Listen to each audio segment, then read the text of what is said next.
I walked out of Howl's Moving Castle like, that's a cool story. Yeah, I see why that has the praise it does. But I walked out of Minecraft, but I survive in the Parkour Civilization full movie. Like, oh my God. I think that's really funny, but I legally have to say that I hate that because I do so much. Thinking about that time I missed 7 days of my acne medication.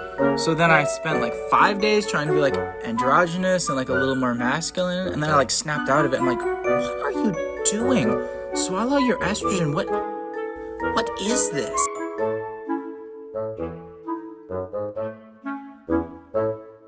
Hello, everybody, and welcome back to And They Were Classmates. Oh my God. Oh my God. Oh my God. Oh my God. Oh my God. They were classmates. They were. Oh my God. At one time. At one point. Sorry. I had to graduate. Fucking lame. But you know what I didn't graduate from? Watching 2-hour-long Minecraft YouTube videos. Did you watch them both? No, I just watched the one. Thank God. Because I was like worried. No, that's since why you had so much time today, at least like in my head. Because I don't know what your life might just be like a little cat game where you just click things and like, I don't know what. I mean, that's kind of what it feels like. Yeah. So like, I was like, I don't know how much time she has.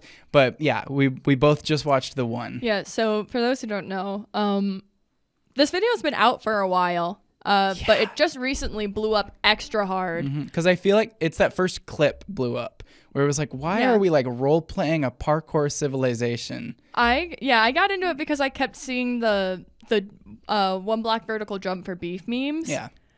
For those who don't know, we are of course talking about Minecraft, but I survive in the parkour civilization full movie. Full movie, yes. Of course, we did watch the full movie version. I don't know if there's a difference. I feel like it should be viewed as a playlist in like a TV show. There is a playlist. I know there is. I'm just saying, like, when you watch it full movie, it's the way they're edited like a sequence of videos kind of gets a little like annoying after a while. And I was good with it. I kind of wish I watched it episodically, but I wanted to contribute to the watch time and view count of the one that's blowing up. Yeah, the one that as of now, I checked right before I left, and it's his third most viewed video of all time. Oh, I was doing 25 because I thought you were gonna say 25 million. Oh yeah, it has 20. No, I was just throwing up weird numbers. I'm sorry. No, it has about 25 million views right now. Yeah. Because it's a fucking peak. Actually, it kind of is. Yeah. Because like when it was blowing up and people were saying like, oh, this is the best story ever told. Oh, it's on par with 1984 and like the New Testament. Yeah, I was like, and I can't credit the tweet that said it. My bad. How could Here's you? my moment. But yeah, then I checked it out this morning. I was gonna do it last night, but I came back from work so late as I always do. And I checked it out this morning, and I'm like, it just had me engaged. I was in my shower, like just kind of leaning on the side of my shower, like, damn, that shit's just real. Yeah, I watched it today while I was eating lunch before the pod, and it was really funny because my boyfriend Ace has seen it before. He was like, yeah, I saw it like a long time ago. Yeah. Because I think he might have actually seen it when it was coming out episodically, because he just I think he just likes that guy's content, but I don't know. It's hard to tell what he watches on YouTube.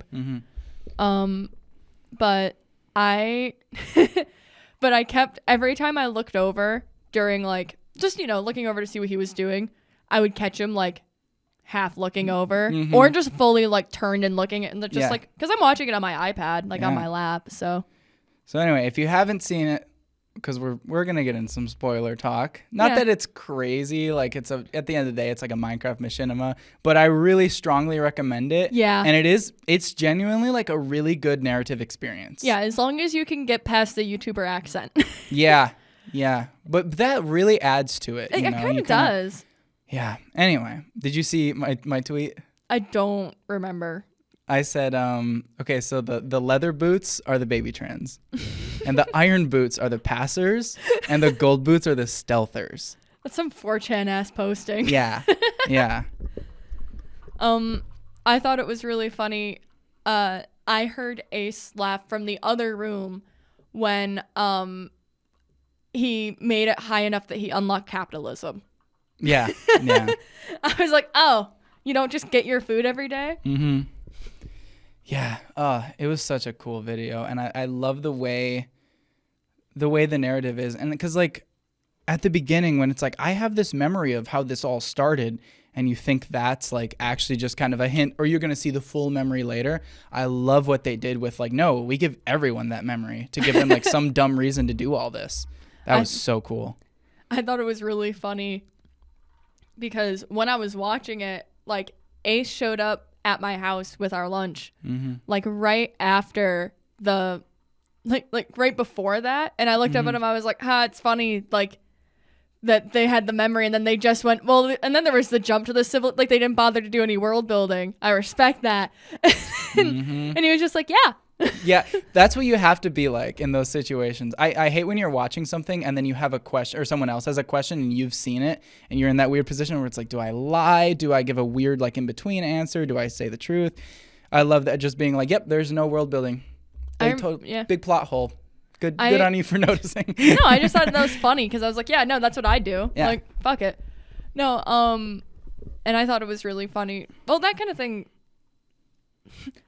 I've never been on the saying part of that. I've always been on the receiving end of that situation, which is why I was like, it's kind of funny to be on that side of it now because I'm used to being the one that's like, hey, I want you to watch this show. And then my friends look at me 2 episodes in and are like, I have a theory that this twist is going to happen. And you're like, and I'm like, crazy. That's crazy.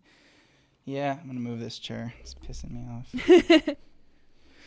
And I loved how literally no one could just do like a 1-block 360. No. That was the funniest thing to me, is I expected by the time he gets to the gold layer that people are going to start to be able to do that. He would get in parkour battles and be like, so I did what, the only thing that's gotten me through all of this. And it's like a 1-block 360. And then it's not even like they try it and they fail. They go, what? How did you do that? I thought it was really funny because I was like, he may be losing some of his parkour battles, but he sure is winning the DPI war. Yeah. I was like, if these guys turn up their DPIs a smidge, they will be able to hit these 660s. I loved it. And all the twists and, the old man. Oh, it was just a good experience all around. The old man living in his walls made me actually cackle when I first saw him. Also, I laughed really hard that I was so glad that they all just kept they all clearly just kept whatever skins they had on. Cause shout out to Pedo Bear that lost right in front of him for the trial for the fucking ticket. Oh, ticket. Yeah, the trial for the ticket. Pedo Bear turned around and I lost my shit.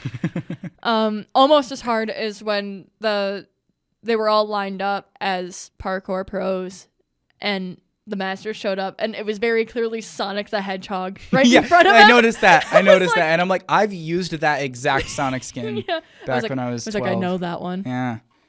Oh, it was a good video. It was very good. And just, yeah, the way they slowly introduce topics and they take it 100% seriously. Oh, yeah.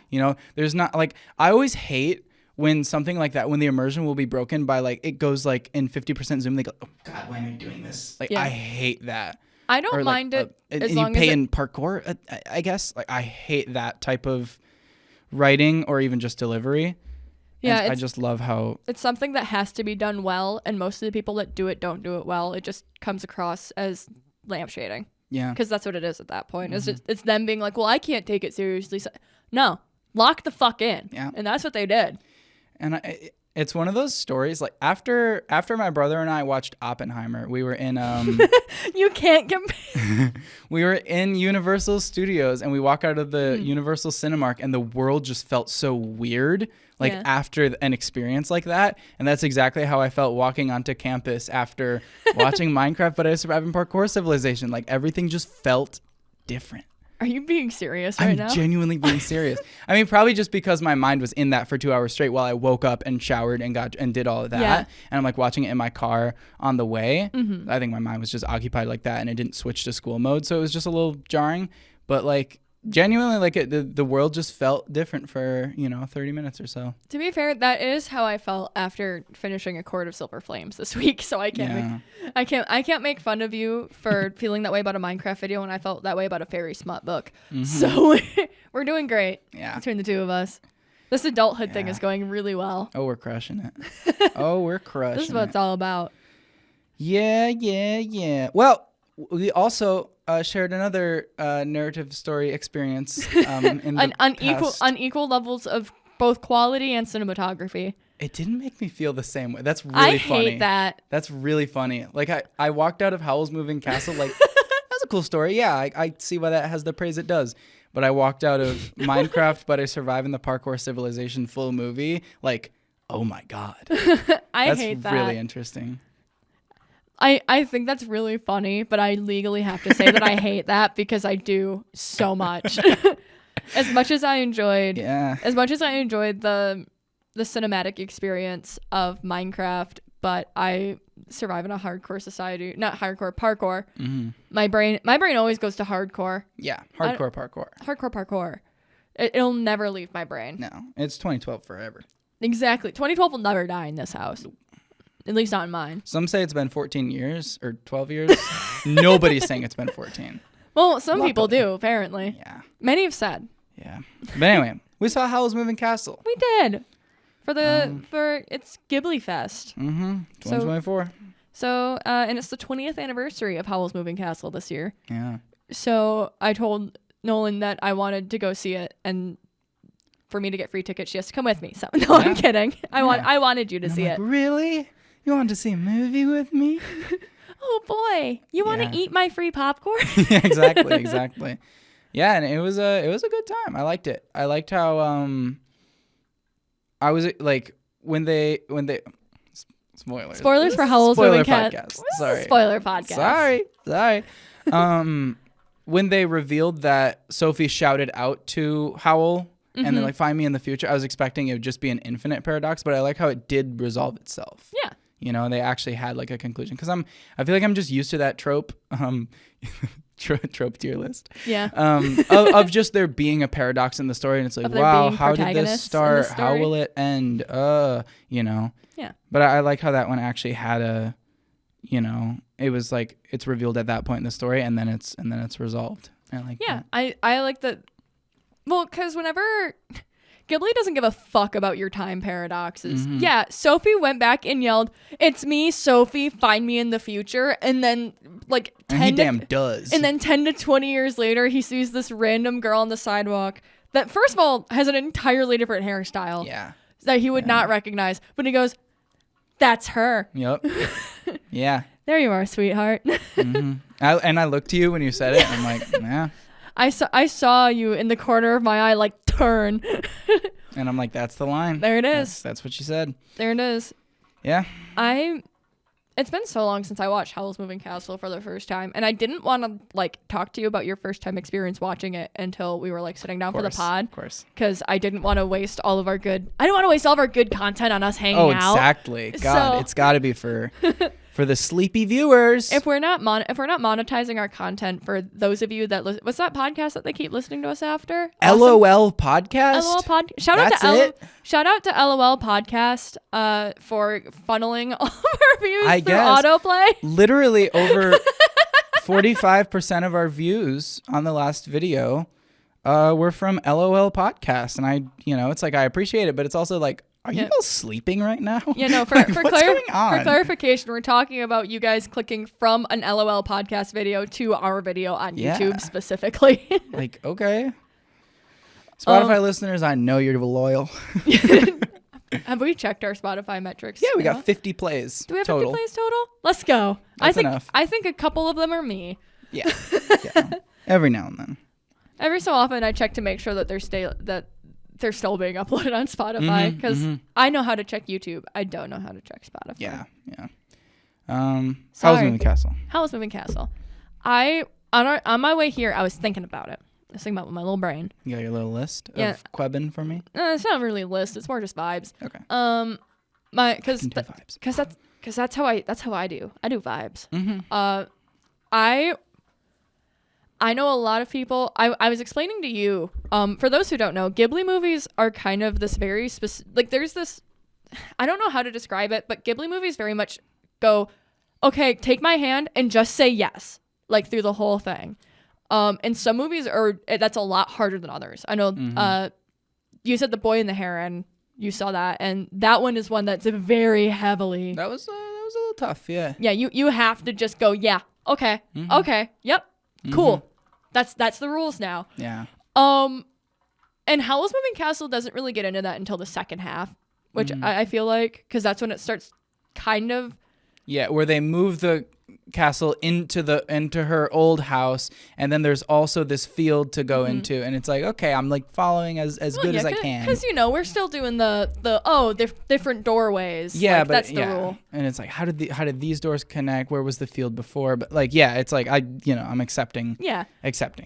But it especially gets that way once they start introducing like the light sprites and everything. And I was just wondering, like, did you walk out of that theater with like, and you're like, I need to go home and like Google, like, or just like I need to like watch a video essay about this. Biggest thing was just Sophie's age. Yeah. And how that fluctuates and when that happens. Because a couple of times they directly show her morphing into a different age, but a lot of the times it's in between the scenes where she'll just kind of show up as a different age, and it looks like a consistency error, but it's like it's not. And I think it's based on like how she's emotionally feeling, like what age she feels at that time. So when she goes to that field with Howl, she feels a lot younger. But when she's like, like overwhelmed by like cleaning this whole house, she feels really old. Yeah, and it's also kind of it's a self-conscious thing. It's how conscious she is of herself. Yeah. So you'll notice a lot of times she gets younger the more she's interacting with Howl, because she's not thinking about herself anymore. She's like, oh, well, Howl's here. I want to talk with Howl. I'm going to do that. And that's why a lot of the time she would visibly turn into like a middle-aged woman instead of an elderly one. But then as soon as people started showing up, she'd be like, oh, yeah, like I'm still not beautiful. Like, because that was part of the reason why they had the whole, well, I've never felt beautiful a day in my entire life, is because she never did. So she was always the old crone. Right. Because that was kind of how she saw it. I mean, even, it was kind of a throwaway line, but I don't know if you noticed it, but when she first turned old and she looked in the mirror, she goes, well, your clothes finally suit you. Yeah, I did hear that one. Yeah, because I haven't read the book. I've heard the book is really, really good. It's on my list, but my list is my TBR list is a mile and a half long, I fear. And I have a whole library that I'm trying to read my way through, it feels like. But they, I'm trying to remember what exactly it was that they said in the book. Shoot. It's see, that's the problem with not fucking reading it and just trying to go off of trying to remember what I've learned from watching several video essays about this movie. Shoot, I really can't remember now. Because now that I've been trying so hard to remember the book, I lost my train of thought. Damn. I'm so sorry. Something about her clothes finally suiting her? Oh, yeah.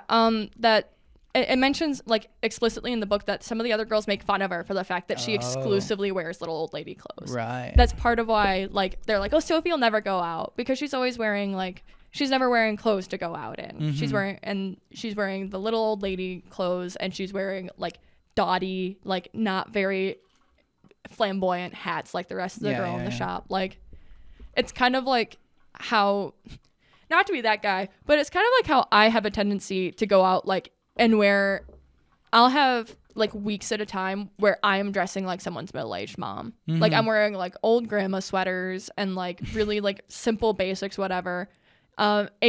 Always, those are like, that's my substitute teaching clothes for the most part, which is really funny.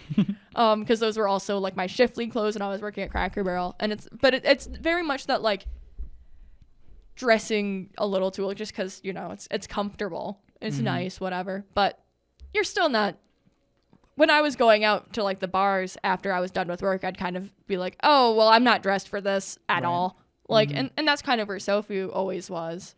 Yeah. But I don't know.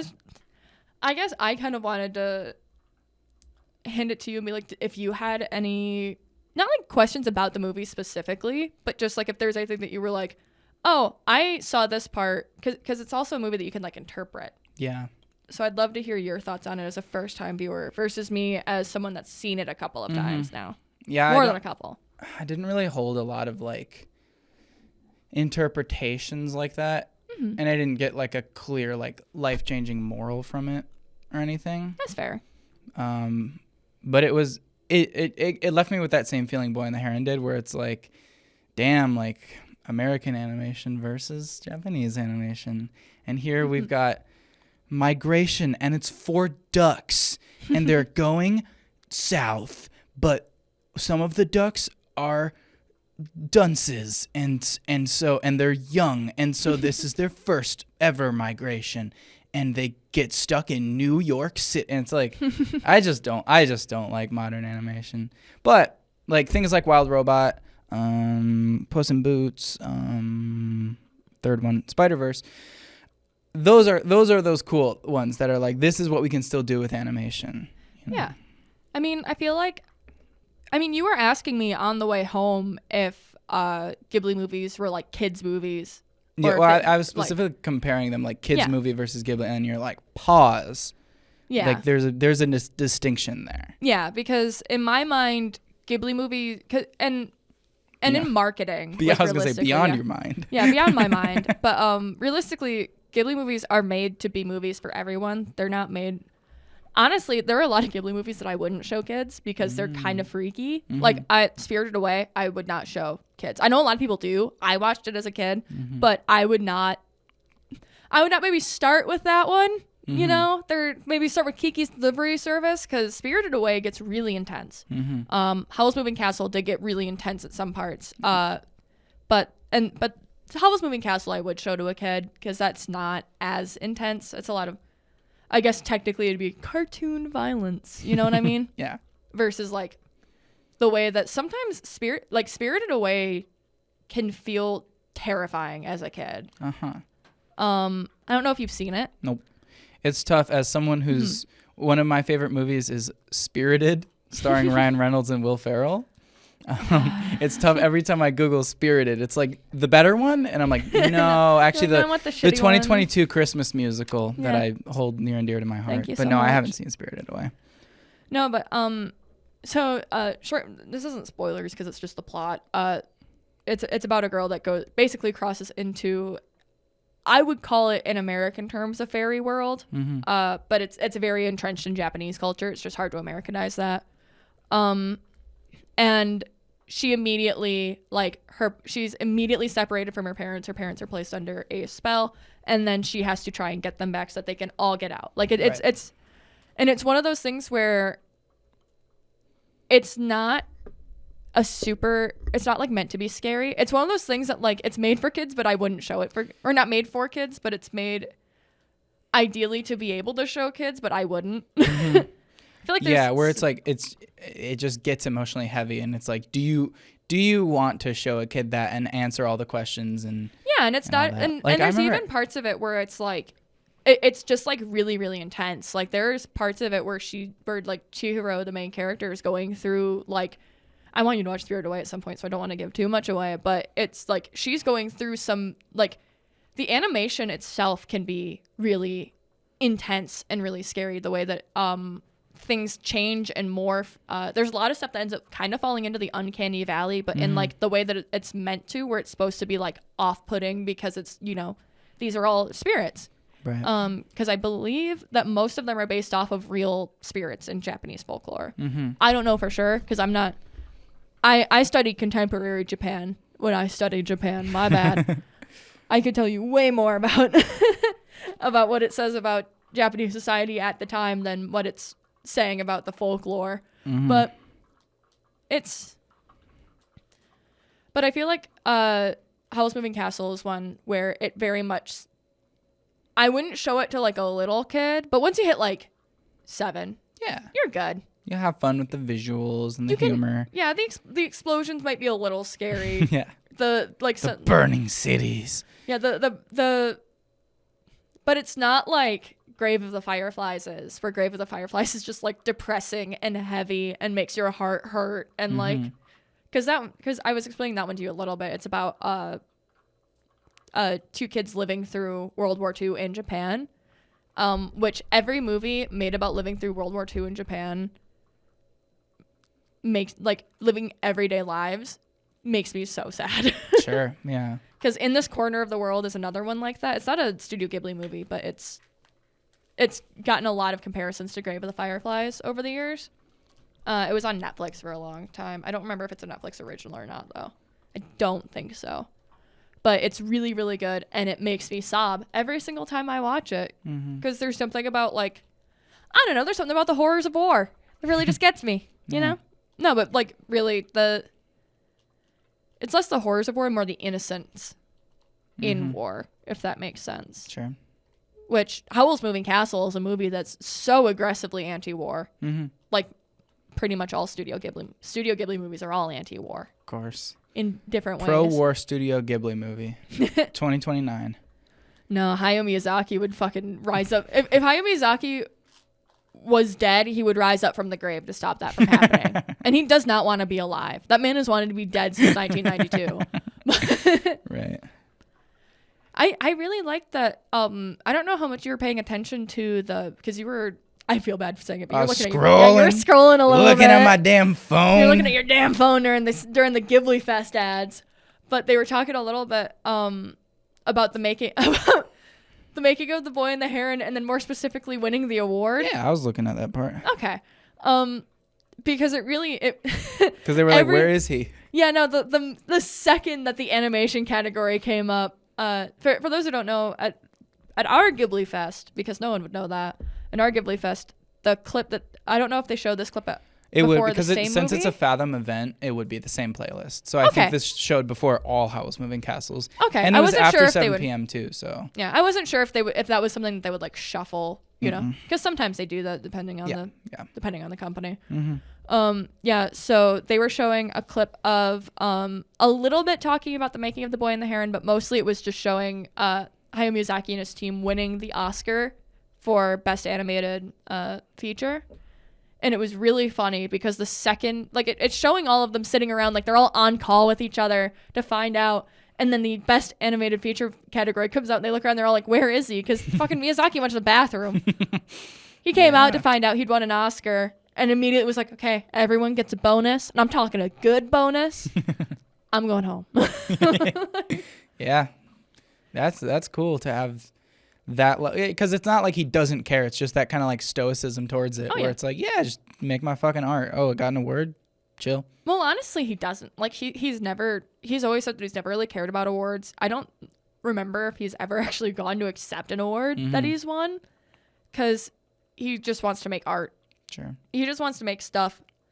A lot of people really believed in Miyazaki's like vision for just wanting art when he was stepping down and he wouldn't let his son step up in his place. Even though traditionally that's what you would do. Yeah. But he was like, no, you don't have the same passion for it. And I don't know if he ever ended up doing it, but I remember at first he wouldn't. For a while, he would not hand it to the next heir. And I don't know. I feel like a love of art for the sake of art is a lot of what our animated movies are missing right now. Totally. Yeah. Because right now, every good animated movie has to be made by a studio. Unfortunately, it's just so expensive to make animation now because because we have to do 3D animation. We don't do 2D animation anymore. Of course not. Why would we ever want to hand draw 2D animation anymore? Because like Princess and the Frog was so bad. Like, it's not beloved whatsoever. Like, yeah, no one looks back at Princess and the Frog positively. Like, I do. It's one of my favorites. Like, people don't commonly mistake it for like a golden era Disney movie because it looks so good and like fits in that like same category, only to realize it was made in 2009, I think. Later. It 2011, 2010. Not quite that late, because it came out right around the time that I went to Disney World in 2010. Yeah. So it might have been 2009. Point actually, being, it's literally breathtaking animation made in 2010. And then Disney shuts down, the studio that's responsible for it because it's expensive. Yeah, which I think is stupid, because now there is a constant call for people that want 2D animation. And I feel like there's just no one answering it, unfortunately, besides anime studios. And that's why a lot of anime is doing a lot better in the US, I feel like. But so much good animation has to go through the studio machine, and all of the execs go, okay, where's the pandering? Yeah. Where's the toy? Yeah. I mean, I saw The Wild Robot, and it was good, but there's still those like what I told you when we were it was the pre-show stuff, and I was like talking about like how much I like the Wara Wara scene in Boy and the Heron, and I was like, I usually just call that merch creature, because in every movie there's got to be like a set of creatures or just one creature for merch. It's like in Lightyear we have our little weird cat toy merch creature. In Inside Out 2 we've got, who's the merch creature there? Shit. Point is, anxiety is the merch creature, honestly. Yeah. Point is, every or like in Wish, there's that little star merch creature, and so Wild Robot still has that every now and then. But I feel like I don't think there's anything inherently wrong with having the merch creature. I really don't. I love hearing you say it. With the merch creature. Like I don't think that's an inherently bad thing to have, because like realistically, Olaf is the merch creature in Frozen. But you can use the merch creature really well. Oh yeah, that's what I was getting to, and that's why I liked it in Boy and the Heron, because that's a beautiful scene. Oh yeah. Where they all start flying to the sun, right? Or I believe up so, yeah. somewhere. Yeah. And it was just a beautiful scene. Yeah, and I'm like, they're merch creature, but they did that shit. Yeah, I feel like Studio Ghibli is so good at having little guys. Like that, there's a whole genre of Studio Ghibli merch that's just Ghibli little guy merch. Calcifer. I love Calcifer. Yeah, I was like, Calcifer is cool. kind of the merch creature from that movie. Yeah, definitely.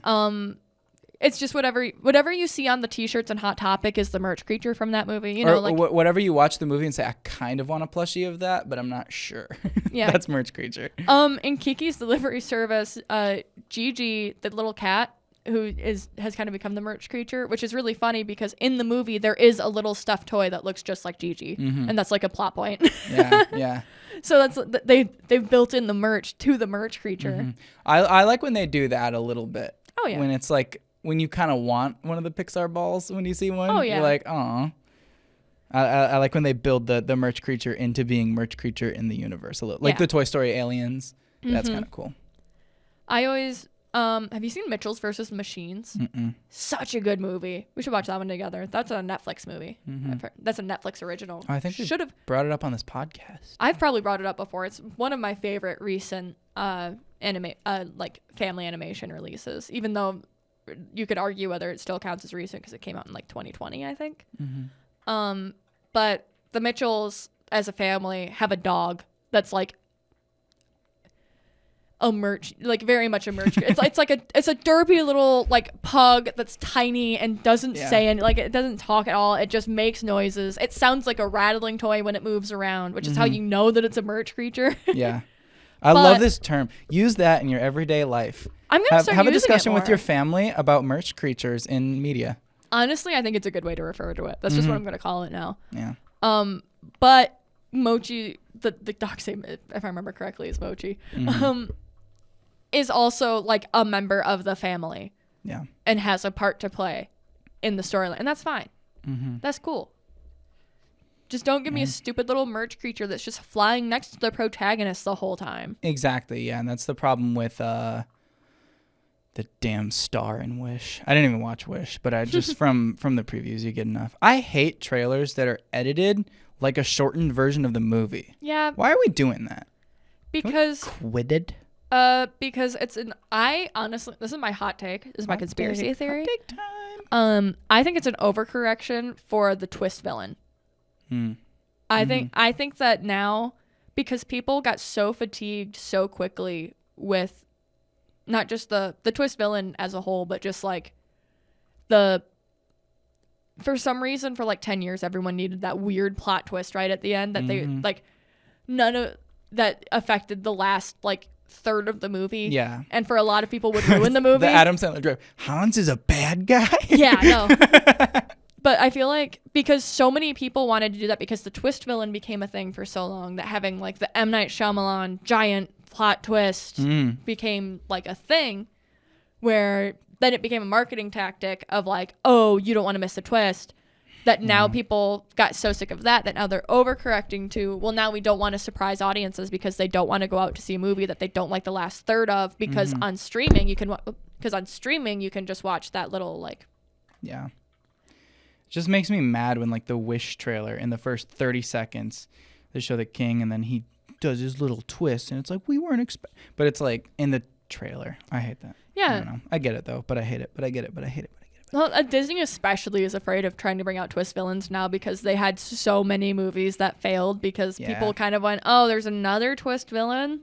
Mm-hmm. Let me guess. The best friend. Oh, it's the twist villain. That's where the Lego Movie 2 was kind of cool. Do you remember this? I didn't see the Lego Movie 2. Oh, I only saw the first one. They had a. It was a musical too for some reason. I love that. So they go to the first one was a musical technically. Everything a little is bit. awesome. A little bit. So a couple of the Legos go to the sisters' room and they call it the Sistar system, like as like a separate little solar system. That. And then there's this totally not evil queen, and she has this whole song. It's actually really good. It plays on my Spotify every now and then, where it's like because I'm evil and that's so not me. I've heard that in your car. Really? I swear to God, I've heard that in your car. I think it's come up on shuffle. Yeah. Or at least it's come up on our Spotify blend. Mm-hmm. Yeah, and so there's this whole thing about this queen that's totally not a twist villain, and then they go the whole movie and she's actually not. There we go. And then this kind of rip off like Emmett, like cooler version of Emmett ends up being the twist villain. I made it sound really bad for how I described that. No, that sounds like a lame twist, but it was actually cool in theaters. Like they set it up in a way where it wasn't like you're expecting it to not be a twist. Like you really just kind of thought like they're being self-aware about a twist villain, and at the end she was going to twist, and you'd be like, yeah, we all saw it coming, but they were being self-aware about it and kind of like mocking that Disney way of doing it. But then they actually had Rex Dangervest become the twist villain, and I liked that. I think, well, because I feel like the Lego Movie is a movie that you can kind of point at as having as being part of the big twist trend. Because How so? Because the ads never said that they were actually Legos being played with by a family. Remember? Yes. That's like a good twist, though. Yeah, exactly. And that's what There's I mean by like... There's nothing to hate about that twist. Yeah, and that's what I mean by like... Makes me smile.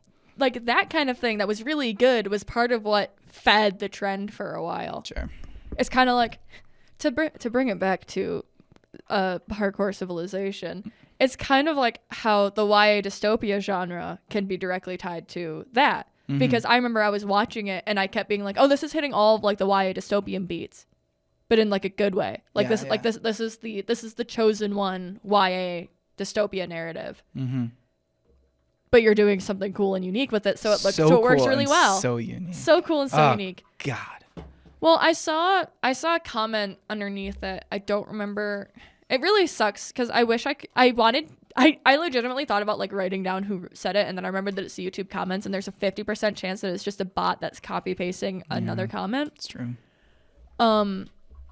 But it was like, yeah, this is like, I love people that are willing to take a stupid concept 100% seriously. Yes. And that's what they were doing. And that's why it's good. Mm-hmm. And I think that like content creation and like the entertainment sphere as a whole has become so irony poisoned. Yeah. I mentioned that to you about something the other, like there was something that you sent me and I was like, I'm too irony poisoned to enjoy it. Because like people... I feel like, I don't know if it's affected your generation as much, which sounds weird to say because we're only 4 years apart, but we are like we are on two sides of a very heavy divide. Pajamas. Yeah. I'm on the inside. Yeah. They're going to kill me. No, but everything had to be entrenched in like 17 layers of irony. Mm-hmm. And I feel like now that means that anyone like my age and up it's really hard for us to take something like that seriously for that long. Mm-hmm. Like if anyone my age or up, like, is it because you're expecting like oh God, why am I doing this? Yeah. Because it's that like I remember I spent a while expecting the like joke about not taking this seriously, mm-hmm. and I was like, okay, cool, like we're taking this seriously, because if someone else had made that video like 6 months ago, they're like, that's what it would have been. Mm-hmm. Like, and I feel like there's so many things that it's genuinely become impossible for me to enjoy unironically without like me having to have that layer in my brain of like, oh, I know this is bad and I'm making fun of it, even though I know that it's not bad. Like Puss in Boots on, mm-hmm. like legitimately, because my brain is like, oh, that's like with Shrek. Yeah. And Shrek is so like, it's become so irony poisoned. Oh yeah. Over especially the last like 10 years. Mm-hmm. But since its inception, because it is the irony poison pill. Yeah. Like, and that's really what kickstarts it, I feel like, for a lot of people, because that movie's a big fuck you to Disney. The gateway irony poison. It is. It's the gateway irony drug. No, but then, because, like, then all the Shrek memes happen and everything. So then after all of that, I went into Puss in Boots, and I went into it expecting it to be a very similar, like, ironic, kind of poking fun at the fact that we're making a Puss in Boots movie, poking fun at the fact that, like, this universe is all fairy tales and that's childish, whatever. And then, because I felt like Puss in Boots, the first movie with the Humpty Dumpty, kind of fell into that a little bit. Yeah. I didn't even watch it. I remember it was like really a Jack's Films video was like, so me and my wife watched the first Puss in Boots movie to get like amped for this one, and it was horrible and left me with terrible expectations for The Last Wish. And so I just didn't check it out. But like I see like what it is, where it's like they kind of tried to make a cute little spin-off in just formula. Yeah. And then obviously a new Puss in Boots movie came out and it was entirely different. Oh, yeah. And I was like, oh, thank God, this is really good. Mm-hmm.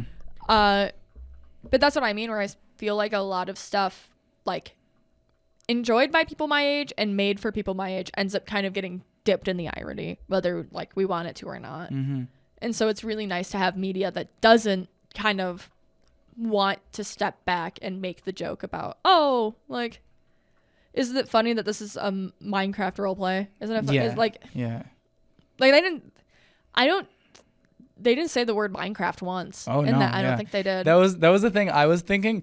I was like, Evbo should actually turn this into a novel and publish it, even if it's just those like shitty Amazon books that you just throw the PDF in there and this you can order it. This hoe got roaches in her crib. No, I've heard that those books are actually really like well written and good satires. But but like, yeah, he should actually publish that shit so we can all have a softcover or hardcover novel that says Parkour Civilization on it. Because like, I probably would if it was like 25 or less, maybe. I think I'd do it just for the memes of like having the like hardcover book that's like, and then I became a parkour champion. Like, that's funny. Became the parkour champion, mind you. But there are like no words in there that I think Minecraft really holds like a copyright over. Like, if you could probably say command block, like, what are they gonna do? Yeah.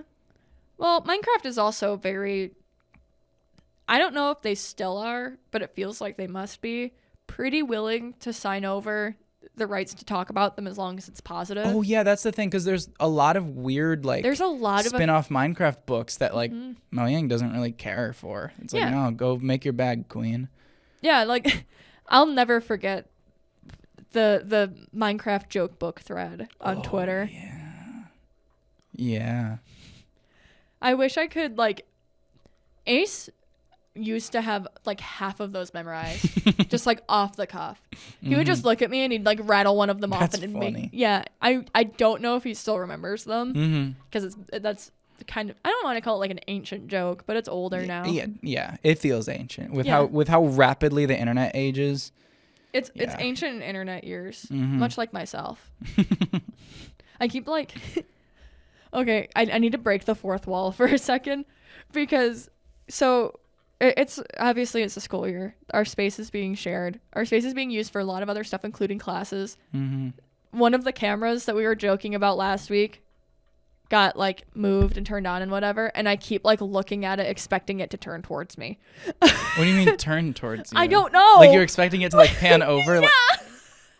Like, I'm like afraid of it. I like kind of see it. Like if I was staring at it, it would like. Yeah. No, you're kind of right. Yeah. Okay, I'm glad that you get me. Yeah. Yeah. So for context, it's like one of the bigger, like it's a nicer filming camera. Like it kind of reminds me. This is gonna age me. It reminds me of the camera that Freddie held in iCarly a little bit, but like smaller. It's like the 20. If they wanted to do that same bit, but in 2024, he'd be holding that. Or the iPhone 16 Pro Max shot on iPhone TM. Shot on iPhone TM. Depends on who wants to pay the money. No, but so I like my brain keeps going like the machines are alive and it's going to turn towards you and look at you. I'm having a little bit of a paranoid breakdown is what I'm saying. Okay. It's fine. You said that so genuinely concerned. Don't be worried. It's just something that it's something that every time there's like a camera near me, my brain is like, it's going to turn towards you. Interesting. It's gonna. And it's not like a fear. Yeah, yeah. It's just It's just kind of like a imagery you can't not see. Yeah. It's not even not to say the word Nazi on this podcast. My brother and I have that every time we say might as well, we go, you said Midas. And that's not okay. Midas Fortnite? Yeah, it literally comes from that. I'm not even joking. We'll be like, might as well. And it started in Fortnite Chapter 2, Season 2. We'll be like, well, you said Midas. So and it's always that breakdown too, where it's like, you said Midas. I love that. I thought it was really funny. I was listening through. Do you know anything about Epic the Musical? No. Okay, so Epic the Musical is a musical being written by I think it's being written by one guy. It's being performed by several people. And it's going through the Odyssey, which is super, super cool. Because, the Odyssey's sick. There's a reason why it's why it's lasted this long. Someone should retell it in Minecraft terms. I am certain people have. I have heard some people say that the Dream SMP there's a storyline that's very similar to the Odyssey. You knew the Dream SMP. Yep. Tommy got exiled at one point, right? Boom! Yeah! Okay, so you know how he got exiled and then he couldn't come home for a long time? That's literally the Odyssey. Wow. So cool. except Odysseus doesn't get exiled for a while. It's really long. Mm-hmm. That's why epics are called that, is because it's a really long story. But anyway, so obviously in epic, because it's a story of, it's a Greek myth, technically. It involves a lot of the Greek pantheon, especially because Odysseus himself was a man that was very tied up in the gods. Mm-hmm. He didn't know it, but he was. Mm-hmm. And then he knew it, and then he still was. Right. The way that the Greek heroes often were. Mm-hmm. And every time I mention it, Ace will look at me and be like, from Fortnite? I'll be like, yeah, so then Poseidon showed up, he'll be like, oh, Poseidon from Fortnite? Yeah, he's Slurp series, he's gonna, that's funny. Yeah, no, but now we've started genuinely annoying some of my friends because I have friends who are pagan, and I have friends who are pagan and follow the Greek pantheon. Mm-hmm. Doesn't stop us. Wow. They'll be like, yeah, this is our altar to Aphrodite. I'll be like, from Fortnite? And I'm like, shut the fuck up. I'll be like, from Fortnite. Yeah, I hire Artemis every time I pass by Grim Gate. Yeah, I did. Right on train tracks. I was like, dude, I give her offerings too. Damn straight. I give her offerings of all of my gold, so she comes with me so I don't die. Mm-hmm. Do you want to hear the story of how I fumbled 2 baddies with 1 crash out? Oh my God, what? All right, so this was this week. What a transition. Late summer, I deleted all my dating apps. I'm like, nah, I can do it. New school year, I'll meet some people. We don't need these fuckers. And turns out. Turns out last weekend, I'm like, bored. Let's get back Tinder and Hinge. And so I do. And, it takes a sec, but I get a couple matches going, we're talking our good shit, swapping phone numbers. Because I'm like the only person who, I'm like really trying to like be done with Snapchat already. Yeah. I'm really, every time they ask, oh, do you have like a Snap? I'm like, phone number. We're doing phone number. See, which is I feel like kind of almost pushes a boundary for some people because it's like, whoa, phone number. But I'm so done with like, here's my Snap, and then we like snap each other with the little S. Like, no, I already feel too old for that. And I have like a thing on my phone where if I open Snapchat, it takes an additional 3 seconds because I put a little app on there because if I'm trying to doom scroll Snapchat, it'll like snap me out of it. How do you doom scroll Snapchat? I look through my own memories. Oh. Yeah. Yeah. That's levels of doom scrolling that that's. And I'll be looking at my eyes only, kind of comparing myself to now, and I'll get lost in that. Having the direct timeline more so than you have in your album, yeah. Yeah. No, I get it. Yeah, I get lost in that because it starts as just the 1 year ago, 2 years ago, and then I'll start scrolling to that time period, and I'll be like, oh yeah, this happened. Yeah, so that's how I get lost in Snapchat. But anyway, so I do phone number instead. And so I've got these two girls I'm texting, and then we make plans to go see a movie. With one girl I'm seeing The Wild Robot, and with the other girl I'm seeing, do you remember that preview, the trailer? I try not to say preview. I hate that word. The trailer for it's like the girl and then her older self, and somehow they're like in the same world. I think so. The movie was called My Old Ass, but oh yeah, yeah. I recognize the name more than okay. the actual, because I saw stationary ads more for it than I ever saw the trailer. So with the other girl, I'm seeing that one, and so Wild Robot is on Monday. Because I've swiped through everyone in a 50-mile distance. Oh my God. Let's be real. No. Let's get fucking real here. I've swiped through everyone. So what's the new mega? It's in Phoenix, Arizona. I don't know. In Gamerco, New Mexico. Yeah. Anyway, look, I got to drive like 50 minutes to get to this damn AMC, because that's also how we're limited. We can't go to any theater. We have to go to an AMC theater. So the tickets are free, which you'd think would get like more dates and whatnot. It doesn't really do a whole lot. Like somehow. It's because people never really expect to pay on a date. They kind of go, oh, you're inviting me to the movies? Then you're paying. Yeah. Like, so yeah, then my plan is I'm gonna go to Madison and see The Wild Robot on Monday in Real D 3D. And so then girl doesn't text me all day. And I'm like, that's not great. Like, I've had this before. So then I send like a couple, or like just one like clarification text. Are we still good for Wild Robot at 7:30? And this is like, it's like 2 p.m. now. Mm-hmm. I'm like, that's not great. But maybe she's still like sleeping or whatever.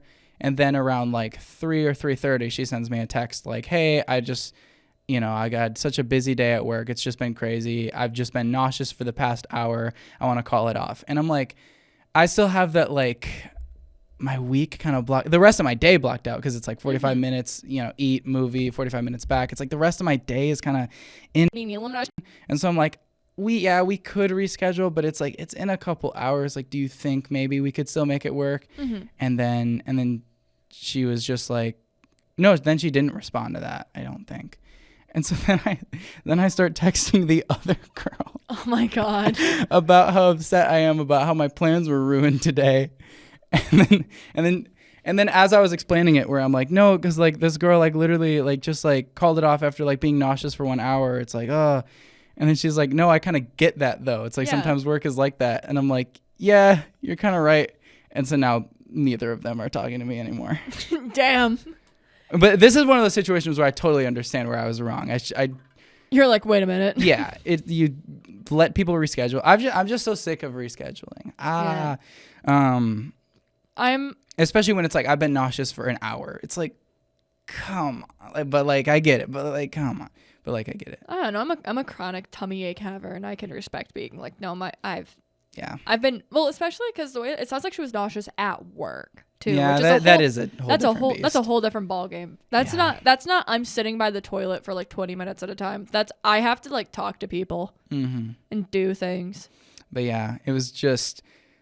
I remember I saw your tweets during that crash out. Yeah. No. I remember looking at that being like, I feel like you could do that.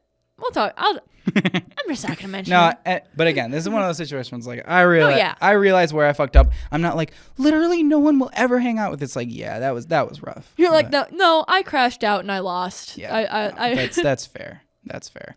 And then this morning on Hinge, someone liked me who's 4'11" and has braces, and I'm like, I don't think that looks good. Yes, you're 20. You're a whole year older than me. I don't think that looks good for optics. Yeah, that feels a little. Like 4'11" is insane. If it's like 5'3" with braces, it's like I would have to see like what they look like, which obviously we're not gonna show. Yeah, we're not weird. We'll cut away. But like, I need to give a third party opinion for whether, because you can be 4'11" with braces and be breathtaking. Yeah, and it's fine. And we're not saying that 4'11" with braces is ugly. We're saying that Nolynn is a beautiful Amazonian goddess. She looks 14. Exactly. Exactly. Yeah, I'm saying that Nolynn is a beautiful Amazonian goddess who, being with someone that short with braces, and she looks, I don't want to say that she looks extremely young for her age, because I do think that it's the braces. Mm-hmm. But she looks young for her age, which means that because Nolynn is only barely legal, doesn't look great. It just, no. And that's that shit where it's like, yeah, if we hit it off and we're hanging out a ton and then like people start talking and they're like, yeah, whatever happened to Nolynn? Oh, but then you kind of feel bad because it's like, well, she can't really control. I guess she kind of can't. Anyway. But no, she can't help being 4'11" with braces and just happening to have a young face. Yeah. I went to drop off. So my crazy story from this week, there is a cat that's lived in my neighborhood for like 2 years, something like that. She's come up to us fairly frequently, usually when she's in heat, and usually come up and say hi to Ace. Because, cats in heat love any male scent, regardless. So, or at least we assumed she was, because she did that thing where she just comes up and just flops and just like rides on her back and goes, that thing. Yeah. So she's come up to visit us a lot over the last couple of years, and we've talked about trapping her on and off, but we weren't like sure about it. There's a lot of like feral cats in our neighborhood, so it's really hard to say we want to trap this cat, because we don't want to just like lay something out for there's some indoor outdoor cats that live near us too, which we don't agree with personally. Ace and I are not indoor outdoor cat people, because that's just letting your cat destroy an ecosystem and hope it comes back, which is weird. But so we didn't want to just like put out like a cat trap. But she came up to us in the middle of the day, which she usually doesn't do. Usually she would come to us in the middle of the night, which is another reason why we never trapped her, because we didn't have anywhere to put her overnight and to wait for the Humane Society to open. So she finally comes up to us in the middle of the day, and Ace and I go down to say hi and everything, and she's hanging out, she's doing whatever, and we realize that she has like an injury on her neck.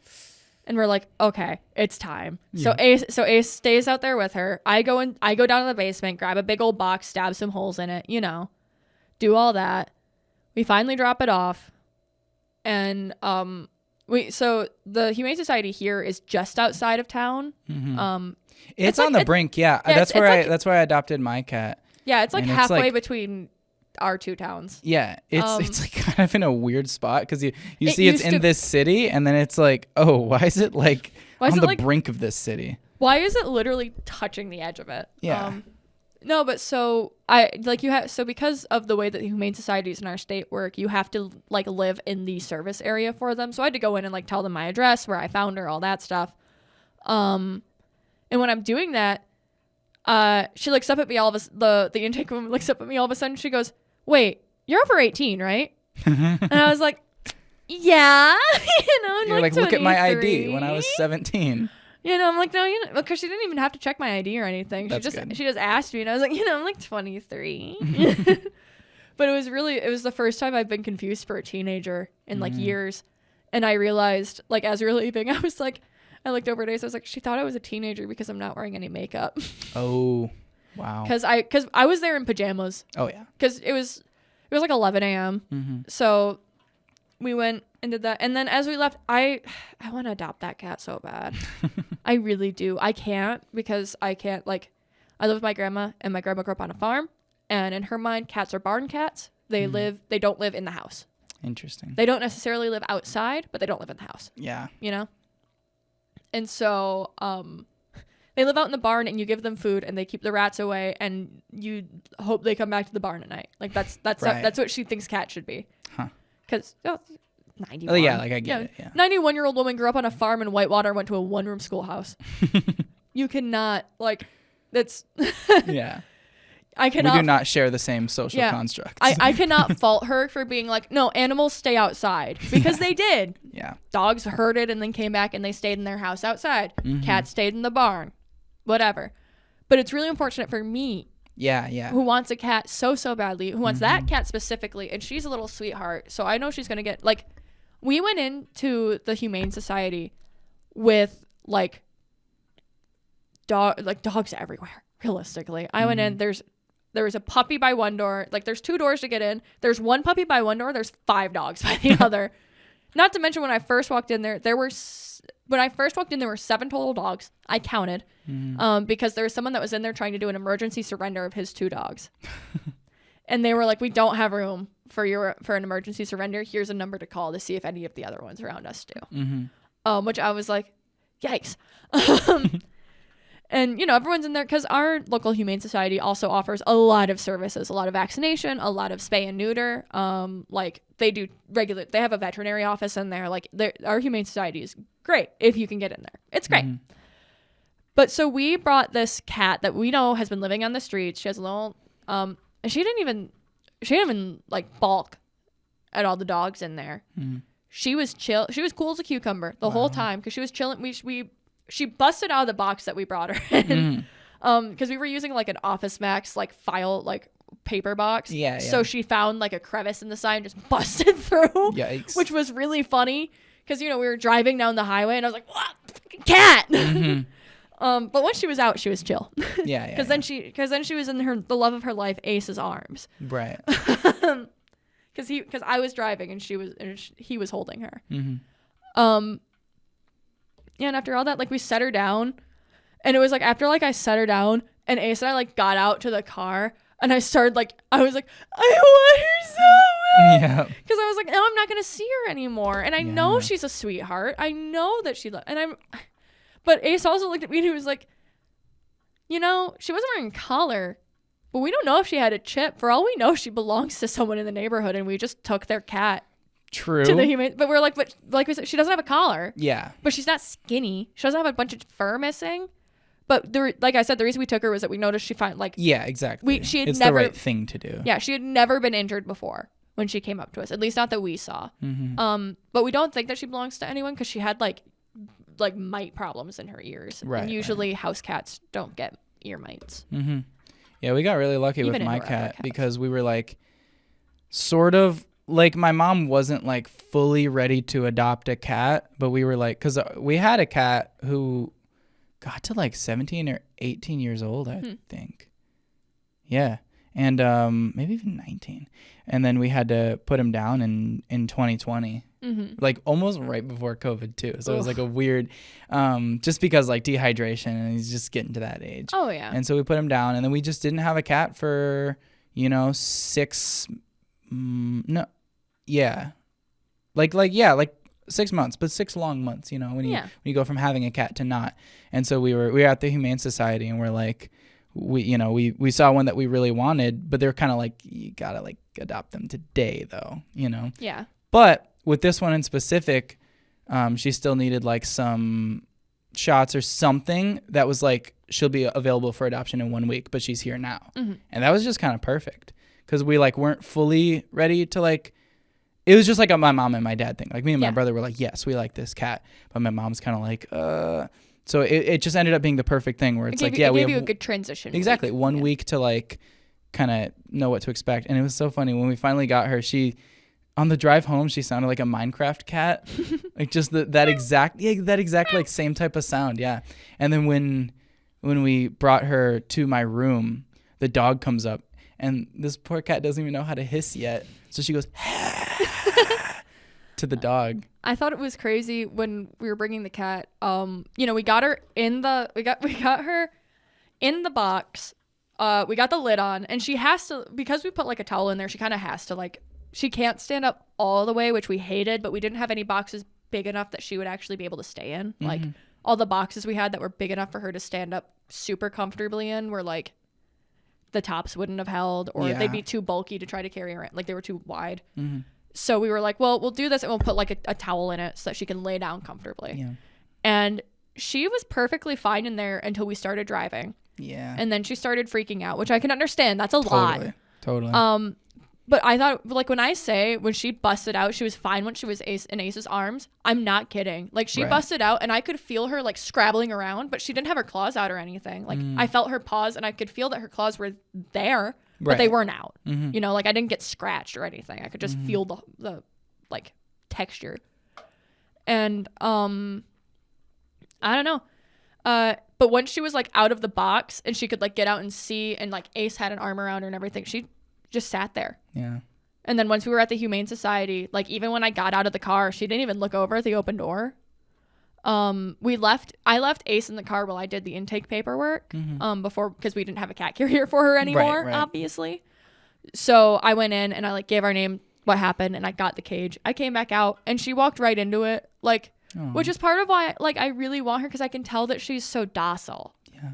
And I think that my grandma would be okay with that, because she like, which I hate, like, I'm being so for real. I am planning on talking to her and being like, hey, like, I know your policy, but also I would also like to assert my authority as the person who's going to own this house after you a little bit. I might pull the go for it. Yeah. I love my grandma, but I might pull the she'll probably outlast you here card. Oh my God. No, because that's legitimately how we've been making purchases for the last couple of years. Is like, oh, well, we need to do this now because if we buy a fridge now, it'll last longer than grandma does. And we won't be able to afford one without grandma here. Like, which sounds really morbid, but people, like, if we have any listeners that also are like caretakers or have like elderly, like very elderly family members, like my grandma's 91, she's slowing down. Her death is going to happen. Talking about it is what we have to do, because because you have to have the plans. Yeah, and you can't just live in the world where it's like, don't talk about that. You know. No, it's so much more. It's so much more exhausting to not talk about the possibilities than it is to like. I felt such a weight off my chest once I became old enough that we could kind of all openly say, well, when grandma dies. Yeah. Like, and it became, oh, okay, so I don't have to like. Now that because it takes that weight off of like having a plan. Like I have a plan. We know what we're gonna do after grandma dies. Not like emotionally, but financially. Yeah. No, but so that's hopefully next week update. I have a cat. Yeah. Are you like checking the website too to make sure? I'm planning on calling tomorrow because they take cute little pictures of all the cats too. Yes, our local. My cat, like they named my cat Banana Bread, and we just never changed it because that's an awesome fucking name. The last cat that we got from the Humane Society, he was an elderly obese cat, and when we got him, his name was Mr. Tuttles. Mm-hmm. And they are damn good at naming. Well, to be fair, we don't know if the Humane Society named Mr. Tuttles, because according to the Humane Society, we called him Tuttles. We didn't call him Mr. Tuttles. We just called him Tuttles. Or Tuds. Tuds, when he went into the Humane Society, was brought in by people who said they found him in a park. But when they found him, he was 13 pounds. Oh, bless you. Thank you. He was a 13-pound cat, which is huge. Yeah. Like, he was literally a bowling ball of a cat. And they're like, yeah, we found him outside. We think he used to belong to one of our neighbors who called him Mr. Tuttles. Which is very sus. Yeah. We think, but we know his name, but we think. Yeah, and he's fat. Yeah. And he's very old and he's very fat. But we found him outside. Oops. And we think his name is Mr. Tuttles. Maybe. Because we think that strong probability. Basically they told us in so many words that it was an emergency surrender when they weren't able to accept emergency surrenders. Because when they can't accept emergency surrenders, they still accept strays. Obviously, because they're not accepting emergency surrenders right now, but they still accepted my stray. But that's also why they asked me about 1,000,000 times whether I had fed them or not. Fun fact, if you are planning on taking a cat to the Humane Society, do not feed it, because they won't take care of it. Because at that point, they consider it a pet and no longer a stray. Oof. And they'll bust out the rules on you. Yeah, they'll tell you that it counts as an emergency surrender. So that's kind of fucked, but I get it. Well, it's also because they don't want to encourage feeding the feral colonies, because there's a lot of feral colonies around town.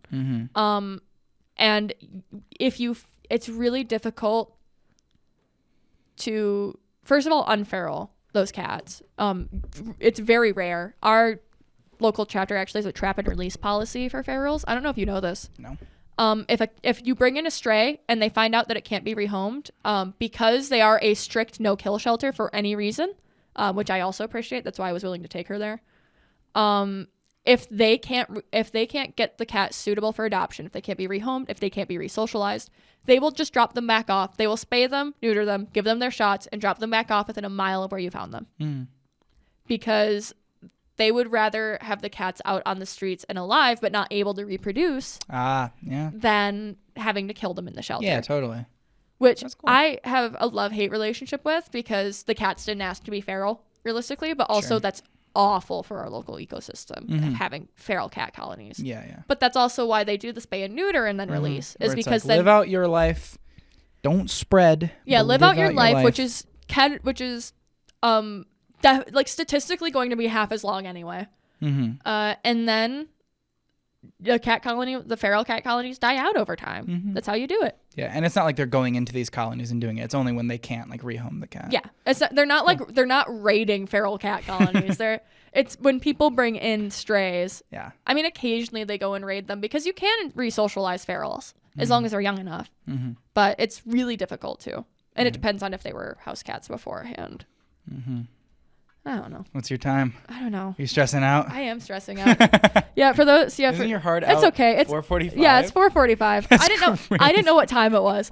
Okay, so just to explain, for our lovely listeners and viewers, I have a very busy day today. I have just been unofficially promoted to dance captain in Young Frankenstein in the show that I'm in, and we called an emergency dance rehearsal tonight. But the problem is that my day is very busy on Wednesdays. So I have to go straight from here. I'm going over to a cafe to eat because I need to eat something. That's the only reason why I'm still going over there is because I need to eat. And I'm going to work on the PowerPoint for my church because I have to do that every week. And I do that today because this is when I get all my information. I can't do it before today. And then I'm going straight from there. They close at 6. My rehearsal starts at 6.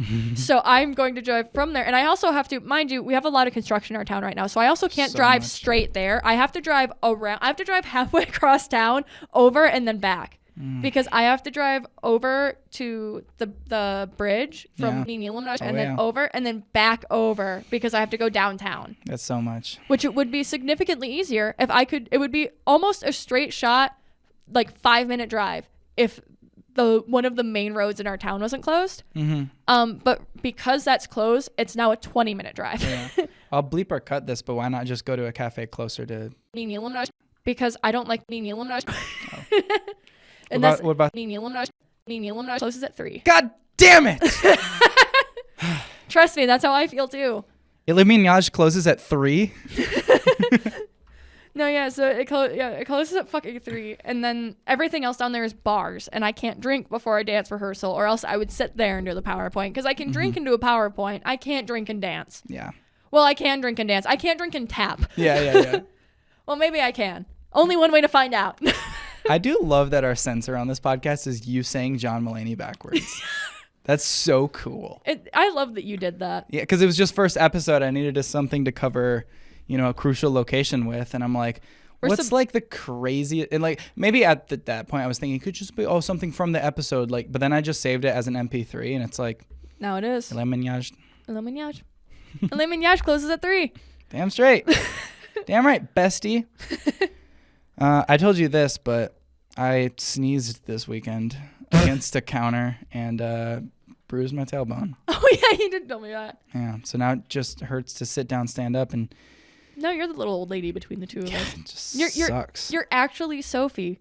Yeah, literally. She's just like you for real. She did have problems clenching her anus. It just sucks. I mean, she probably did. She was really old. Chairs all day, man.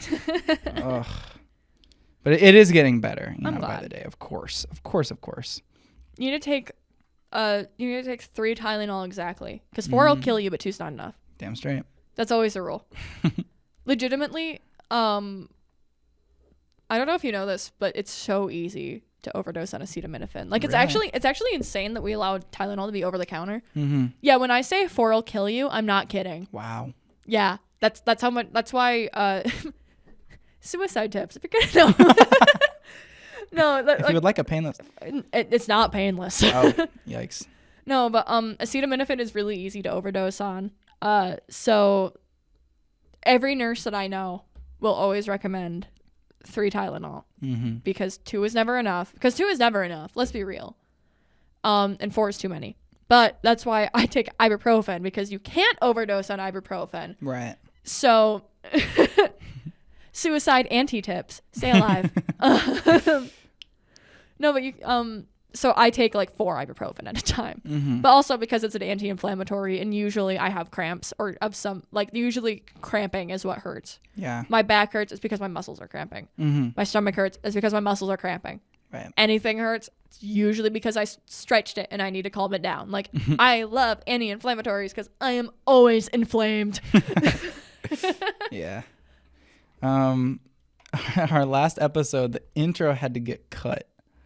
Oh, yeah? And I'm ready to fucking Wait. show the data. So I haven't watched our most recent episode yet, so I didn't know basically, that. it just starts with the last note of the intro theme and it goes, "Welcome back to And They Were Classmates." Because look, so in Premiere Pro, I have it, this intro clip, where it won't play the audio. Oh, it's muted. Yeah. So I have this intro clip where it's an old TikTok of mine from 2021, and it renders just fine.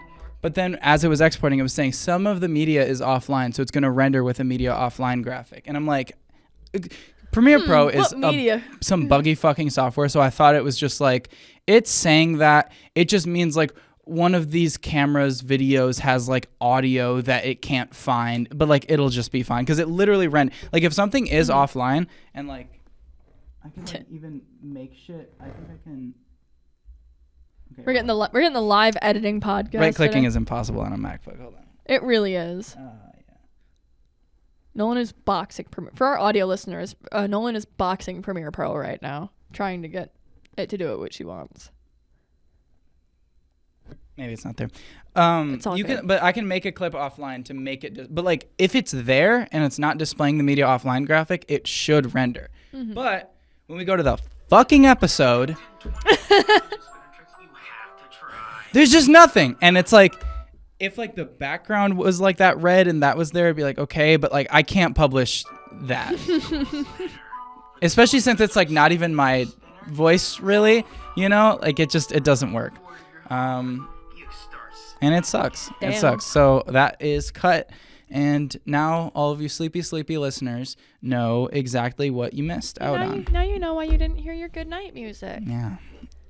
Which sucks because we're getting really good traction, and I'm getting at a point in like my social life where I'm like sharing it more, and it sucks that the most recent episode doesn't have like an intro.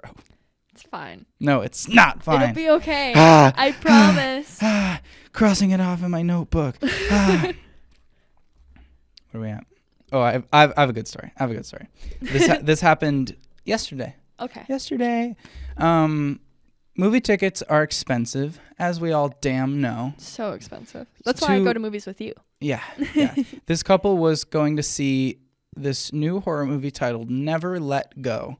I don't know shit about it. Horror is like a weird genre where just so much comes out and just people see like the bullshit, and like I can't even keep up. Yeah, it's hard to keep up with horror when horror as a genre is one of those genres that people love the worst of it too. So it's hard to judge by popularity what's actually good. Yeah. Because B horror movies are its own genre. I love shitty horror movies personally. They're my favorites. So yeah, but so the total comes out to $24.98, and I'm like, all right, total's $24.98. Guy hands me a 50, so I type in the machine 50 cash, and then so the change is $25.02, and so then he tries handing me 2 cents.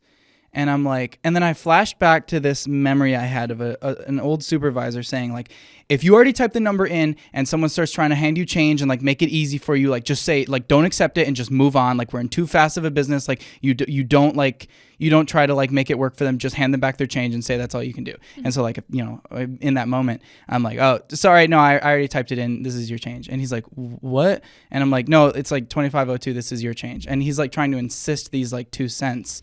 And I'm like, and then he starts like kind of like getting mad at me. And then I'm like, so then I freeze. And he's like, no, you're not understanding. And so I freeze with the money. I'm like, okay, so I'm sorry, what? And then he's like, no, now you're trying to be smart with me. And I'm like, yeah. So then I'm just kind of like, understanding or not? Yeah, exactly. I'm like, and I'm just so intimidated by it. And so then I hand him back the $25.02 and I hand him the tickets. I'm like, okay, theater 6 on the right. And he's like, he's just giving me a weird look walking away. And like my heart is pounding and I'm so scared. And And then that's kind of the end of that. And then the people behind him were like, "I'm sorry about that, dude. Do you want a small ceramic pig?" And I'm like, "Yes." Yes. That's such a weird thing. Like that happened to me all the time working at Cracker Barrel, right? Mm-hmm. Like I worked register a lot. Like I know I talk a lot about being I don't know if you've been to a Cracker Barrel, genuinely. Once in my damned life. Yeah. So at Cracker Barrel, you pay up at the register. Your server hands you your ticket because they want you to shop in the gift shop on your way out. Like a Denny's. Well, not like shopping, but paying at the register. Yeah. So poorly timed like a damn Denny's. No, but so I worked. I was a cashier too. Like I worked in retail. That's part of why I think I died. like I think that's why my soul started dying was because I switched to retail. But I would get people that would try to do that to me all the time, and I never had them get like aggressive like that though. I just look at them and I'd be, well, because sometimes they'd be like, oh well, I just don't want the change, and be like, oh, I'm sorry, I put it in here. This is what your change is. I can't change it. Well, and that's the thing too. I started trying to like figure out like what I was truly supposed to do. And if the total's $24.98, what would handing me $50.02 do? He wouldn't his change would just be because his change would be 4 cents then, right? Because if the total was $25.02, handing me the 2 cents makes it easier, makes it even 25. Now you're throwing too many numbers at me. I know, now this I'm is losing track exactly of the numbers. this is why I got confused and why I was thrown off. And then I asked like a fucking bartender about it, and then it started to make less sense. Whereas because it just makes me, because if the total's $24.98 and he hands me $50.02, his change is 4 cents or $25.04, right? We need a calculator. Where's my fucking phone? You're throwing too many numbers. You're throwing too many numbers at me, and I've been dancing. I've been counting 1, 2, 3, 4, 5, 6, 7, 8 for the last. Okay, so so the total is $24.98. In the real world, this is why math isn't real. Okay, yeah, this is why I need to take quantitative reasoning. Okay, so he do $24.98 and he hands me a 50, right? So minus 50, no, yeah. If he hands you $50.02, your change is $25.04. Right, exactly. So it wouldn't do shit. Because if I have $25.02 and I'm handing it back. Yeah, the guy didn't know what he was fucking saying. Who is beeping? One of these damn cameras is beeping. End? SD card end? Damn. Do that? No Jessi shot of me getting the fucking. So yeah, what I think happened is maybe the screen on the outside displayed his change, $25.02. And so he's trying to hand me the 2 cents. But it was just that type of thing where, like, I didn't even fully understand it. And again, I just flashed back to that memory of the supervisor saying, like, don't try to make, like, weird change things happen. Hand them their money and move on. Yeah, most places' policies is not to accept money after, like, it has to you have to close the register in between transactions, essentially. Yeah, yeah. Like, if he didn't want the change, he could have just handed it back. But no, I think I think he was maybe thinking that his total was $25.02 and that he wasn't thinking about the fact that he wasn't receiving 98 cents back. He was receiving 2. Yeah. I don't know. And he just got so tilted in a way that, like, it's one of those where it's like, if I could go back in time, I would say I feel like really uncomfortable right now or something, like I would express it, but it just threw me off so much. And he was so intimidating about it. I keep doing my math over and over to make I know because it's like, no, why would he hand me 2 cents and be a smart ass about it if he wasn't trying to make it easier for me? But it's like, no. 50.02 minus 28.90. Yeah. Like minus 24.98 minus 24.98. It is. It's always 25.04. Yeah. Change, like he gets more change. Yeah. I don't know, but I respect it. Like I get what he was going for. But again, I wasn't trying to be like a smart ass about it. Like, it's just, I don't. No, yeah.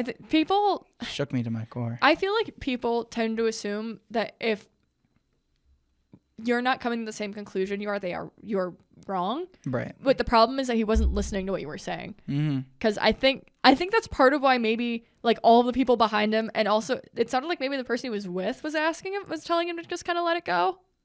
No. Was that what you said? I feel like in a way he was like kind of trying to act tough in front of his wife. Yeah, that's like the vibe what I'm saying was like, I was like, maybe if she had been trying. But no, if she was Because trying. I guess there is another element to it where they come in for a 6:05 showtime, but it's actually 6:45. And sometimes I just get really sick of people mixing up the two AMCs. And when they come in with it and they're like, is there a 6:05 for Never Let Go? Sometimes I'm just like, no. Like, I don't have the energy to be like, oh, so maybe you looked at Rockford's showtimes. They are actually different. We do differ. So it is at 6:45. I can still sell you a ticket to that one. It will just be a little later than you might have thought for a 6:00. Like, I don't have the fucking energy. So sometimes I'm just like, no.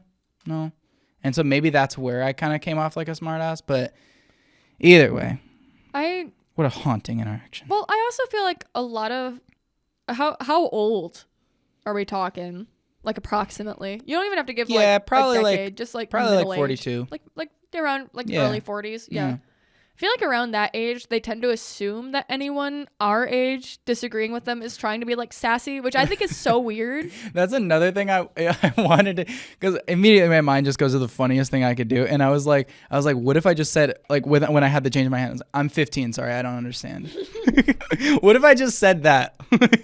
It just reminds me of when I had some friends that they dated for a little bit, and when they were dating, a long running bit, because one of the guys in the relationship was like a tall, like skinny, like 6'1" skinny nerdy guy, and the other guy was like a little shorter, like big head of curly red hair. He was but he was like way shorter, like he was shorter than me, shorter than Corey.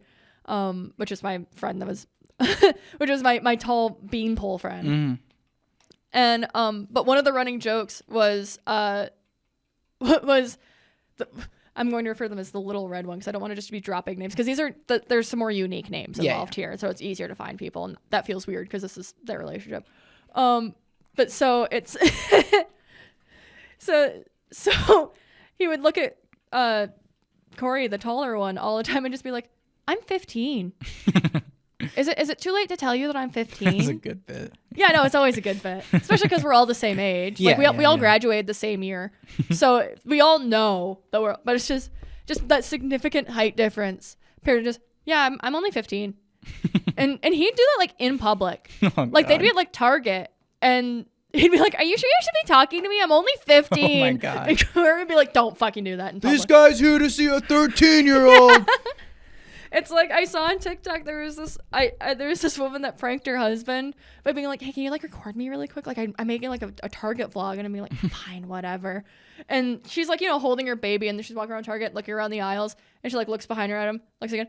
"Stop recording me! Why are you recording me?" Like, and there's like you can see like Target employees over there, and she like and he like runs up to me and he's like, "Don't fucking do that." Yeah, that. Ugh. Funny for the vid, but for the empathy. I'm an empath. Oops. Yeah, I'm an empath. Like, you as a tall person have to have sympathy for other tall people being accused of being threatening. Yeah. As someone that had to avoid a 4'11" person for the same reason. It'd be so bad. I'm like almost 5'11". That's just not good. Yeah. I've been trying to give shorter energy though. And I, in my own placebo brain, I've lost like an inch or two since starting HRT. Yeah. Which is possible. It does happen to people. Even outside of just your bones shrinking, like the way your spine curves is a little different. Mm-hmm. You can lose height, but it's kind of hard, I mean, ain't nothing wrong with an Amazonian goddess. Yeah. You got it. It just sucks when you're taller than literally everyone. It'd be like that. But, I don't know. I think we legally have to call it. All right. That was this episode. That was a good one. What a discussion. I liked it. We would love to know what you guys think. Mm-hmm. If you're awake. Or just over to the next podcast. Yeah, you know what? If you're asleep, sweet dreams. Have a good night. No, I'm hostile about it. Nightmare. You're the worst. I don't even care that your watch time right now. I'm a chronic. I'm a sleep through video person. So I see you and I love you. No, you're evil for that.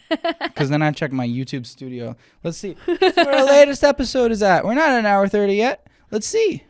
Am I wrong? Minutes. I hope you're wrong. That'd be really funny. All right, let's see. Currently, last video has 100. Holy shit. 100 in Let's go. in 1 day and 5 hours. Shit's got 100 views. That's insane for us. And How many of them were at 3 a.m., Nolan? wait, let me. 90% of those views came from suggested videos. I feel like that's not awful though. We have time of day. It's not like everyone's sleeping. Yeah, and we have no presents for people to be looking up, to be fair. Oh, and actually a lot of them aren't LOL podcast. Oh, sweet. Yeah. We're evolving. No. Yeah, we've had a couple of episodes that we can definitely thank the LOL podcast. One of our views came from the Jojo Siwa. The Jojo Siwa situation is so DI and like dire, maybe. I don't know.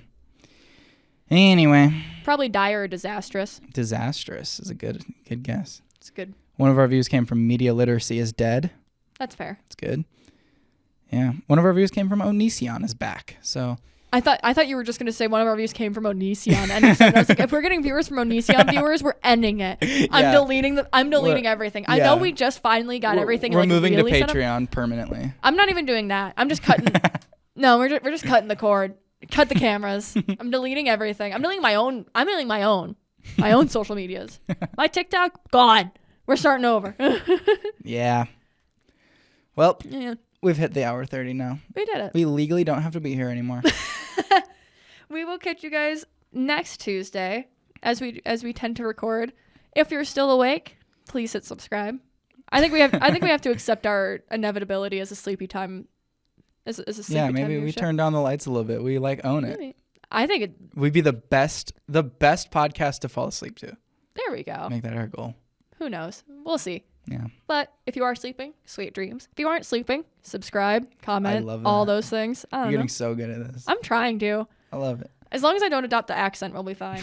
We will catch you guys next Tuesday. Bye.